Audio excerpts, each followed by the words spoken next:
जय हिंद प्यारे साथियों। आप सभी को वॉइस क्लियर है, आवाज़ सही से आ पा रही है? एक बार के थंबनेल करके भेजेंगे जिससे कि पता लगे कि आवाज़ आप तक क्लियर पहुंच पा रही है। और हम आज ऐसे मुद्दे पर बात करेंगे जो एकदम गहराई से क्या इसके पीछे का कारण है, क्या प्रावधान है और किस प्रकार से ये महिला आरक्षण है उस पर बवाल मचा हुआ है। सीटों को लेकर के क्या बवाल मचा हुआ है, नई सीटें कितनी बढ़ेंगी, पुरानी सीटों में कितना एक तिहाई के आधार पर उनका रिजर्वेशन दिया जाएगा। ये सभी विषयों को लेकर के एक मुद्दा इस प्रकार से बना हुआ है। कहीं सरकार है, जो मौजूदा सरकार है, वो कहती है कि विपक्ष ने महिला आरक्षण बिल को सहमति नहीं दी है। विपक्ष कहता है कि महिला बिल आरक्षण है वो 2023 में लागू हो गया था। इस समय वो सीटों को लेकर के, परिसीमन को लेकर के इस प्रकार का मुद्दा बना हुआ है। तो हम जानेंगे तर्क और वितर्क, सरकार के क्या पक्ष हैं, विपक्ष के क्या पक्ष हैं। उन दोनों विषयों पर चर्चा करेंगे। हम किसी एक विषय पर चर्चा नहीं करेंगे। हम जानेंगे कि क्या सही है, क्या चलना चाहिए, क्या होना चाहिए, क्या हुआ है, क्या होने वाला है। वो सभी विषय पर हम चर्चा करेंगे। तो आइए हम जानते हैं कि क्या है उस मैटर पे।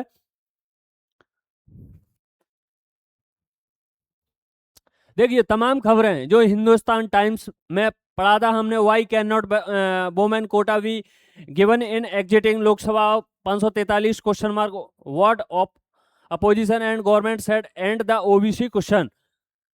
इसका मतलब ये था कि हिंदुस्तान टाइम्स ने जो अखबार ने ये न्यूज खबर छापी थी, उस समय महिलाओं के लिए जो कोटा था उसको लोकसभा में 543 सीटों के अंदर ही उसको लागू करना था। उसमें से एक तिहाई लागू करना था कि अतिरिक्त जो सीटें थी बढ़ानी थी उसमें से लागू करना था। तो दोनों सरकारों, पक्ष और विपक्ष के क्या क्वेश्चन थे ओबीसी को लेकर के। देखिए, इसमें क्या था, आरक्षण में आरक्षण कि जो भी सीटों 33% होंगी उसमें ओबीसी की जो महिला होंगी उनको भी आरक्षण देना चाहिए था। ये सरकार का तर्क था, सॉरी विपक्ष का तर्क था। लेकिन सरकार का ये इसमें रिजर्वेशन 33% था, जिससे एससी एसटी वर्ग की महिलाओं को 33% रिजर्वेशन दिया जाना चाहिए। उसी रिजर्वेशन में सभी वर्ग की जो महिलाएं सांसद होने वाली या राज्यसभा से आने वाली जो महिलाएं थी 33%, उन सभी को लेकर के इस प्रकार की खबरें चली थी। द एंड हिंदू न्यूज़पेपर था, उसकी खबर ये थी, can women quota be implemented before 2019 general election. Implement सबसे बड़ा कारण इस समय जो मुद्दा बना हुआ है, चर्चा का विषय बना हुआ है, वो है इम्प्लीमेंटेड। परिसीमन क्या है और ये सरकार है वो 2029 चुनाव से पहले क्यों कराना चाहती है, जबकि सरकार ने 2023 में जब महिला आरक्षण बिल पारित हुआ था लेकिन उस समय लागू नहीं किया था। क्यों लागू नहीं किया था? क्योंकि सरकार ने ये कहा था कि 2011 की जनगणना के बाद में 2021 की जो जनगणना है, 2021 की जनगणना होने के बाद में इस बिल को लागू किया जाएगा, जबकि पारित हो गया था। जो इस समय चर्चा में बना हुआ है कि विपक्ष ने लागू करने के लिए, पारित करने के लिए, पास करने के लिए उसमें सहमति नहीं दी है, जबकि ऐसा नहीं है। 2023 में ये लागू हो गया था। उसी विषय को हम आगे देखेंगे। क्या था?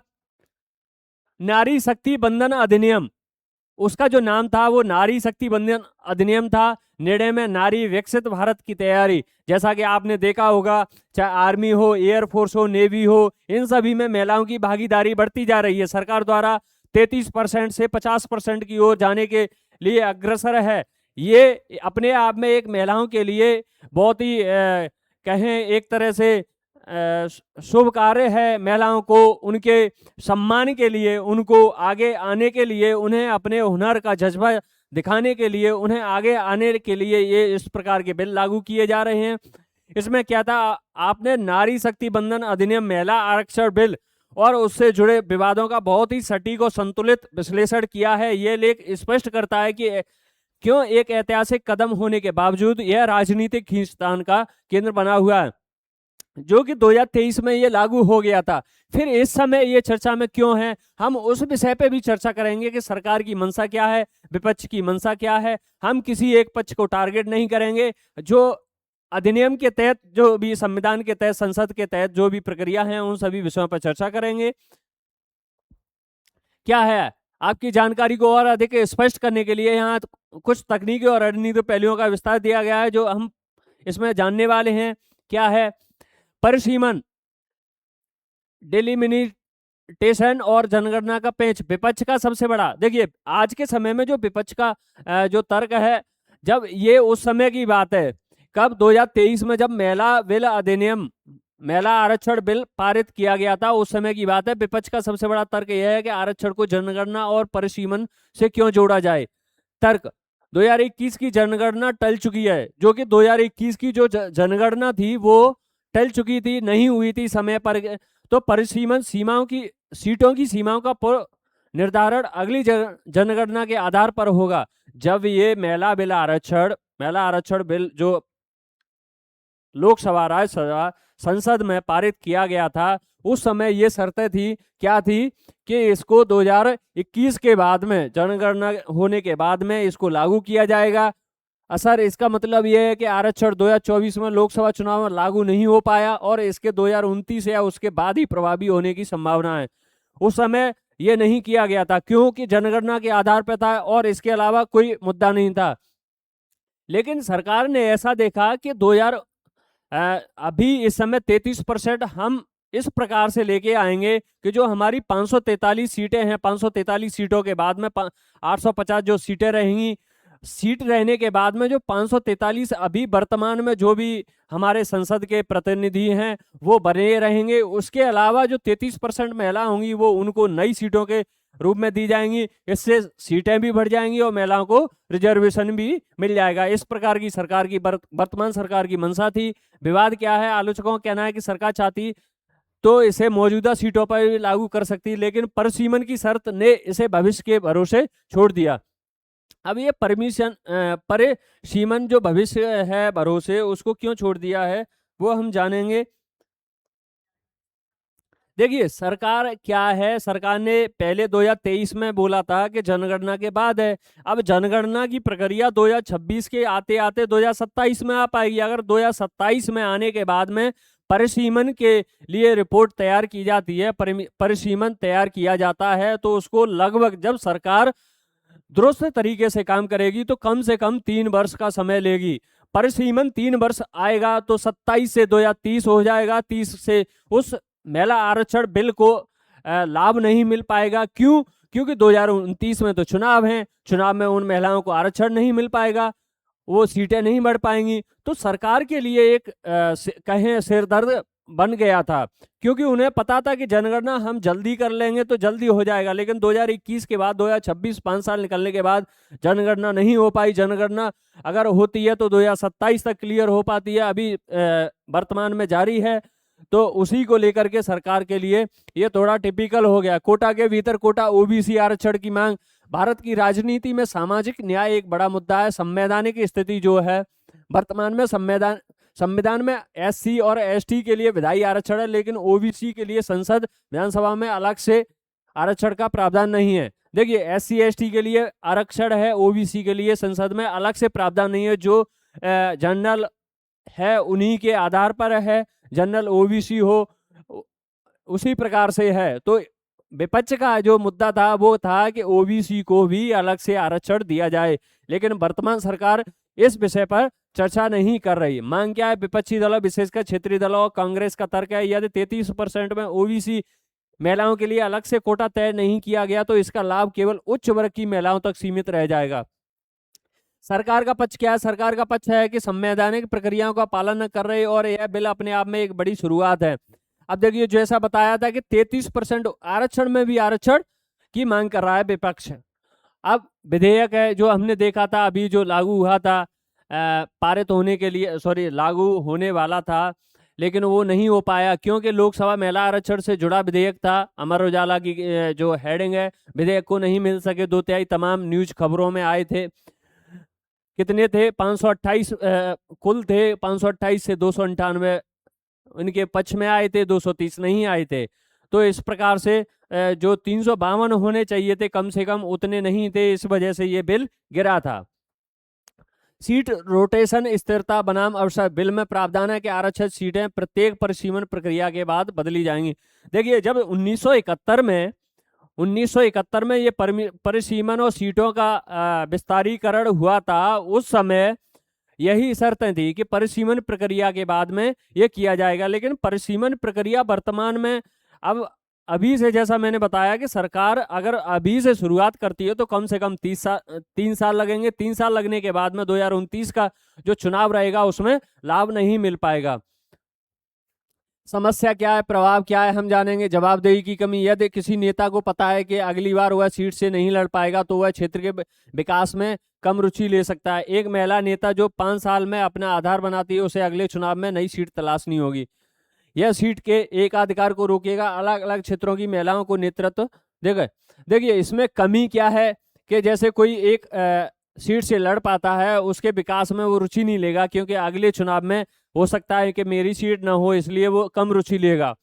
अनुभव का क्या है, जो 5 साल में आधार महिला बनाएगी उसे अगले चुनाव में नई सीट तलाशनी होगी। नई सीट तलाशने में उसको मेहनत ज़्यादा करनी पड़ेगी। इसलिए इन लोगों को कहीं डर है कि हम अभी जो सीटें हैं उनमें से भी ना खो दें।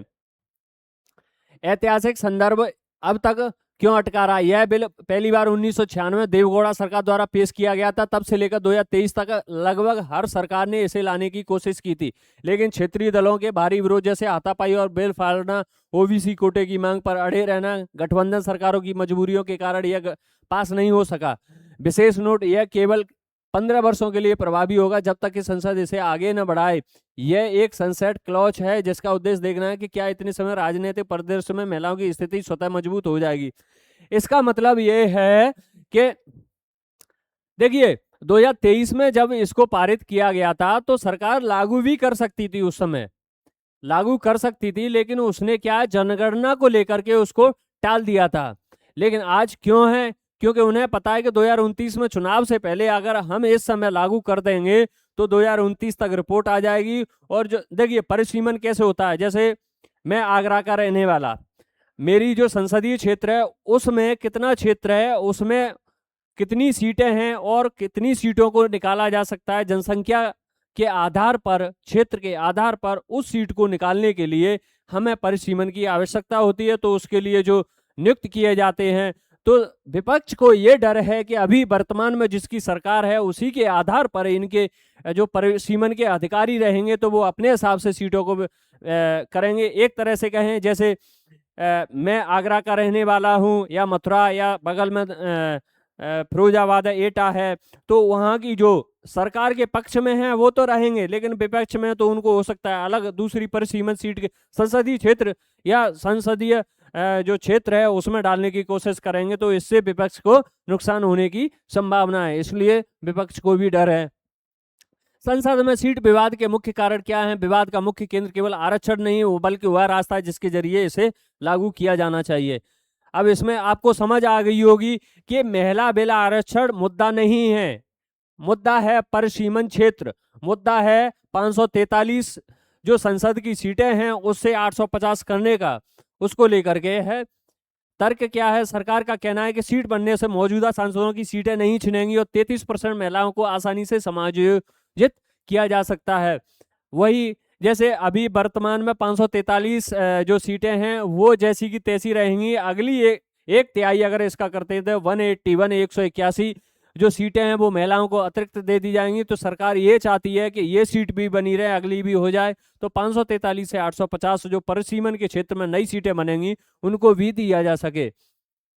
विवाद है, विपक्ष ने आरोप लगाया कि सीटों का यह विस्तार राजनीतिक इंजीनियर है जिससे कुछ विशेष राज्यों को अनुचित लाभ मिल। अब इसमें देखिए विपक्ष का क्या है, राजनीतिक इंजीनियर है। जैसा बताया था कि हमें पता है कि हमारे क्षेत्र में ये इस प्रकार की सरकार के वोट बैंक ज्यादा है, इस प्रकार की सरकार के नहीं है, तो वो उन सीटों को, उस क्षेत्र को अलग करने की कोशिश करेंगे, ऐसा विपक्ष का मानना है, सरकार का नहीं।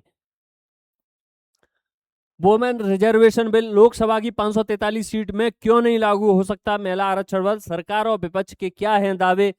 जैसा हमने देखा था वो में सरकार का प्रस्ताव था। फिलहाल लोकसभा की सीटों को 543 से 816 किया जाए, भविष्य में इसे 850 तक ले जा सके। इन सीटों में से 1/3 महिलाओं के लिए आरक्षित की जानी चाहिए। तो अब आप धीरे धीरे समझ रहे होंगे कि मेन मुद्दा क्या है। हमें 543 से 850 सीटों को ले जाने का मुद्दा है, पर सीमन का मुद्दा है। अगर वर्तमान में जो सीटें हैं उसके आधार पर आज लागू करते हैं तो विपक्ष सहमत है इस बात पर, लेकिन सरकार सहमत नहीं है। सरकार सीटों को लेकर के अड़ी हुई है, सरकार परिसीमन को लेकर के अड़ी हुई है। तो हमें वो देखना है। लोकसभा संविधान जो अभी संविधान संशोधन जो आया था वो 131वां संशोधन विधेयक 2026 को पारित करने में विफल रही, जिसका उद्देश्य 2011 की जनगणना के आधार पर परिसीमन को सक्षम बनाकर विधानसभा में महिलाओं के लिए 33% आरक्षण 106वें संवैधानिक संशोधन द्वारा पेश किया गया। देखिए 106वें संविधान संशोधन अधिनियम 2023 द्वारा पेश किया गया था। 33% महिलाओं को लेकर के 131वां संशोधन विधेयक है।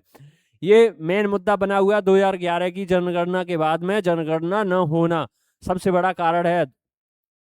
संबंध विधेयकों की वापसी संवैधानिक संशोधन विधेयक के विफल होने के कारण आश्रय वैधानिक कानून, विशेष रूप से केंद्र शासित प्रदेश कानून संशोधन विधेयक 2026 और परिसीमन विधेयक 2026 को तत्काल वापस लेना है। देखिए पुडुचेरी है, जम्मू कश्मीर है, दिल्ली है, इन केंद्र शासित प्रदेशों में सीटों को लेकर के बढ़ाना है, क्योंकि इस समय इन केंद्र शासित प्रदेशों की जो सीटें हैं वो सबसे कम हैं। तो सरकार ये भी चाहती है कि सीटों को बढ़ाया जाए। विशेष बहुमत की विफलता। भारतीय संविधान के अनुच्छेद 368 में संविधान संशोधन की प्रक्रिया बताया गया है कि अनुसार विधेयक पारित करने के लिए विशेष बहुमत की आवश्यकता थी। विशेष रूप से सदन की कुल सदस्यता का बहुमत और उपस्थित तथा मतदान करने वाले सदस्यों के कम से कम 2/3, या तो 2/3 होने चाहिए, या वर्तमान में जो उपस्थित थे उसके तो जैसा देखा था हमने 352 की आवश्यकता थी, लेकिन नहीं हो पाए थे, 298 ही रह गए थे। सदन में 528 सदस्यों के होते हुए भी विधेयक को केवल 298 वोट ही मिल पाए थे, जो आवश्यक 352 वोटों से कम थे, इसलिए नहीं हो पाया था। परिसीमन और जनगणना संबंध। इस विधेयक का उद्देश्य संसदीय क्षेत्र की सीमाओं पर लगे उस प्रतिबंध को समाप्त करना था जो 1971 की जनगणना के आधार पर 42वें संविधान संशोधन 1976 के बाद लागू किया गया था। इसके तहत 2011 की जनगणना का उपयोग करके परिसीमन को सक्षम बनाना था। देखिए अगर 2011 की जनगणना 2023 तक हो जाती तो उस समय ये लागू हो जाता, परिसीमन भी लागू हो जाता, लेकिन सरकार ने अगले चुनाव की ओर टाला। कहीं उसका ये मुद्दा था कि अभी तो हमारी वर्तमान में सरकार है, जब आगे सरकार आएगी तो हम अपने हिसाब से सीटों को बढ़ाएंगे, हम अपने महिला जो आरक्षण बिल है उसमें अपने क्षेत्र से अपने अनुसार महिलाओं को निकाल करके तो हमारा जो बहुमत रहेगा फिर भी हम सरकार 2029 में बनाने की ये भी मंशा है सरकार की। लेकिन विपक्ष की मंशा ये है कि ये इस प्रकार से अभी वर्तमान में सरकार में है तो अपनी सरकार बनाने में सफल रहेंगे, लेकिन ऐसा विपक्ष नहीं होने दे रहा है। जनगणना पर लगी रोक, जिसे मूल रूप से 2000 के बाद की पहली जनगणना तक जारी रखने का इरादा था, बाद में 84वें संविधान संशोधन 2001 द्वारा 2026 के बाद की पहली जनगणना तक बढ़ा दी गई है। अब जो जनगणना चल रही है वो 2027 तक हो पाएगी।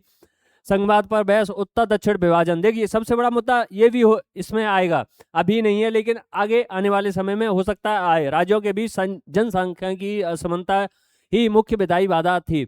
विपक्षी सदस्यों ने तर्क दिया कि जनसंख्या आधार परिसीमन प्रभावी जनसंख्या नियंत्रण के लिए दक्षिणी राज्यों को दंडित करेगा और परिसीमन प्रक्रिया से महिलाओं के आरक्षण को पूरी तरह से अलग करने की मांग की।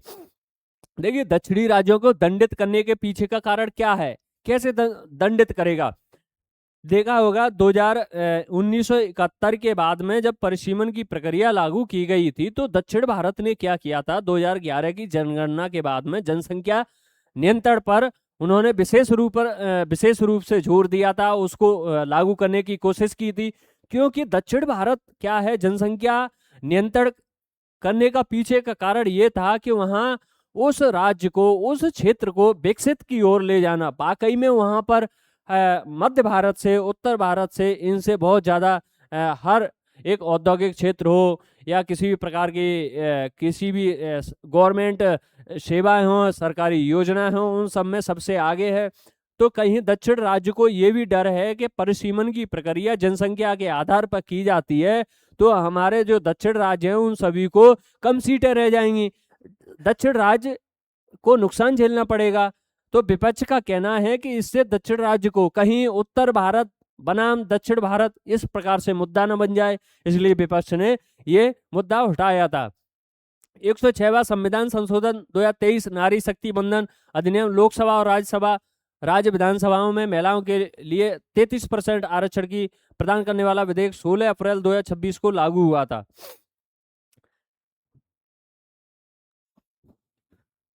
हालांकि इसका वास्तविक कार्यान्वयन स्थगित कर दिया गया है क्योंकि अनुच्छेद 334 ए इसे अगली जनगणना 2027 के बाद परिसीमन अभ्यास से जोड़ता है, जिससे इसके 2034 से पहले प्रभावी होने की संभावना नहीं है। देखिए 2027 तक जैसा बताया था जनगणना आती है, जनगणना आने के बाद में कम से कम 3 साल का लगेगा, तो 2029 का चुनाव हो जाएगा। 2029 के चुनाव होने के बाद में अगला चुनाव 2034 में होगा, उसके पहले आने की कोई संभावना नहीं है। इस देरी को दूर करने के लिए महिला आरक्षण के कार्यान्वयन को 2029 तक आगे बढ़ाने के उद्देश्य से संविधान 131वां संशोधन विधेयक 2026 और उससे संबंधित कानून लोकसभा में पेश किए गए हैं। ये विषय थी हमारी, हमने जाना कि किस प्रकार के सरकार की मंशा है, सरकार के फैक्ट हैं, किस प्रकार से विपक्ष के फैक्ट हैं। तो इन दोनों को हम अपने संविधान के अनुसार, देखिए सरकार आती है जाती है, विपक्ष मुद्दे उठाते हैं नहीं उठाते, सरकार दोनों ऐसा होता है। संसद में किसी भी नियम को लागू करने के लिए जो मौजूदा सदस्य होते हैं उनका 2/3 होना आवश्यक है। मिनिमम कितने होना आवश्यक है? जितना उनकी उपस्थिति दर्ज करता है। देखिए कुछ नियम ऐसे होते हैं, सरकार जो संसद होते हैं, आप कहोगे कि सरकार के जो वर्तमान में जितने सांसद हैं, संसद में जितने भी हैं सदस्य हैं, वो वर्तमान में अपने अनुसार किसी भी नियम को लागू करने के लिए बाध्य हैं। अब इसमें मुद्दा ये है, अगर वो सारे एक साथ हो जाते हैं तो भी लागू हो जाएगा, लेकिन ऐसा नहीं है। जब किसी प्रकार का कोई संशोधन विधेयक लाना होता है तो उस समय एक विशेष बैठक होती है, विशेष उन दोनों की वोटिंगें होती हैं, मतदान होता है उस प्रकार का विधेयक जब लागू होता है। तो इसी प्रकार के जो भी संशोधन करने होते हैं तो संसद को सत्र बुलाना पड़ता है, जैसे बजट बुलाना पड़ता है, मानसून सत्र हुआ, शीतकालीन हुआ, इसी प्रकार से कोई संशोधन करना होता है तो ये प्रक्रिया रहती है।